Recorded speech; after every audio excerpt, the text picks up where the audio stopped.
नमस्कार, मी पंजाब टक. आज आहे 24 मे 2025. सर्वप्रथम शेतकऱ्याला सांगू इच्छितो की 30 मेपर्यंत असाच पाऊस पडणार आहे. आणि मी आहे आमच्या शिरू तालुक्यात दुधना धरणावर आहे. आणि या ठिकाणाहून सर्व शेतकऱ्याला अंदाज देणार आहे. तर हे आहे दुधना धरण, आमच्या शिरू तालुक्यातलं दुधना धरण आहे. आणि या ठिकाणाहून माझ्या महाराष्ट्रातल्या शेतकऱ्याला अंदाज देणार आहे की राज्यामध्ये 30 तारखेपर्यंत असाच भाग बदलत पाऊस पडणार आहे, म्हणून हा अंदाज लक्षात येतात. पण राज्यात सांगायचं झालं तर सर्व शेतकऱ्यासाठी आनंदाची बातमी, 1, 2, 3 जूनला राज्यात सूर्यदर्शन होणार आहे. पाऊस विश्रांती घेणार नाही, वरून रजेवर जाणार आहे, म्हणून हा अंदाज लक्षात येतात. म्हणजे सांगायचं झालं तर 1 जून, 2 जून, 3 जूनला वरून राजा विश्रांती घेणार आहे, रजेवर जाणार आहे, म्हणून हा अंदाज लक्षात येतात.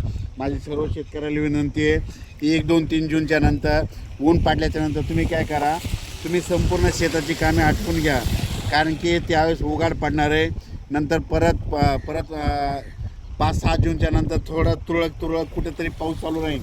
पण राज्यात मात्र 1, 2 जून, 3 जूनला सूर्यदर्शन होणार आहे, चांगलं हवामान कोरडं राहणार आहे, म्हणून हा अंदाज लक्षात येतात.